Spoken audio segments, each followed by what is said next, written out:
सहानुभूती, मला तुझ्याबद्दल सहानुभूती वाटते रे. इतकं सोपं आहे समोरच्याला म्हणणं की मला तुझ्याविषयी सहानुभूती वाटते. बोलून सांगूया.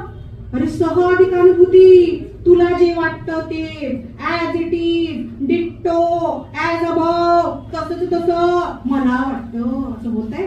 माझं कोणी जवळचं वारलं, मला प्रचंड दुःख झालंय, तेवढं दुःख तुला होऊ शकेल? सांगा ना. सहअनुभूती ती अनुभवण्याची गोष्ट आहे, ती वाटण्याची गोष्ट नाही आहे. अनुभूती सुंदर शब्द. मी काय सांगत होते तुम्हाला? नितांत, ज्याला अंत नाही असं नितांत प्रेम. सावित्री आणि ज्योतिबांना स्वतःचं अपत्य नव्हतं. तुम्हाला माहिती आहे, स्वतःचं अपत्य नव्हतं, त्यांना मूलबाळ होतं. आणि पूर्वी काय असायचं, मूलबाळ झालं, हो बरोबर, मूलबाळ झालं नाही तर घरचे काय म्हणायचे, बाईला नाही म्हणली कधी, इतके लबाडी व्यवस्था, बाईला नाही म्हणली, आता तिला पण ते मूलबाळ नाही झालं ना. तर पुरुषाला सांगितलं जायचं दुसरं लग्न कर, दुसरं लग्न कर, तिला काय मूलबाळ होत नाही. म्हणजे त्यांच्या डोक्यात पण नाही एक्स वाय झेड तर माहितीच नाही काय ते, एक्स एक्स वाय वाय काहीच माहित नाहीये ते. आणि मग ज्योतिबा प्रचंड विज्ञानवादी होते. तर्कशुद्ध या शब्दाचा अर्थ म्हणजे मी ज्योतिबा समजते. आणि ज्योतिबांचा विश्वास याच्यावर पण होता, बुद्धीने जेवढं सक्षम असलं पाहिजे ना आपल्याला, की आपले 2-4 लोक आडवे आले ना त्यांना लढवता आलं पाहिजे, शारीरिकदृष्ट्या पण तेवढं सक्षम असलं पाहिजे. पहिलवान गडी होते ज्योतिबा, पहिलवान गडी. आर्किटेक्ट होते 1 नंबरचे पुण्यातले.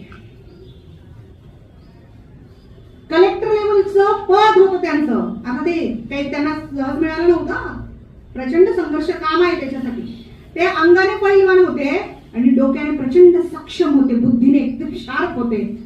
ते म्हणाले, घरचे म्हणू लागले की दुसरं लग्न कर बाबा, नातवंडाचं तोंड पाहिजे, दुसरं लग्न कर बाबा. 4 वेळा, 5 वेळा, 10 वेळा, 1000 वेळा तेच होऊ लागलं. ते माहिती दिवस ते म्हणले, होय तुमची इच्छा आहे ना दुसरं लग्न करायचं, करतो.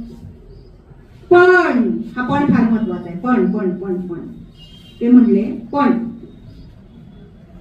माझी एक अट आहे. घरचे म्हटले, पडत्या फळाची आज्ञा बाबा, बोल बाबा बोल, तू तयार तर झालाय दुसऱ्या लग्नाला. पण दुसरं लग्न करण्यापूर्वी माझी आणि बाईंची, ते बाई म्हणायचे, आहो जाऊ घालायची, इकडे असं नाही म्हणायचे. आदर्श शिकला पाहिजे, नितांत प्रेम म्हणते मी.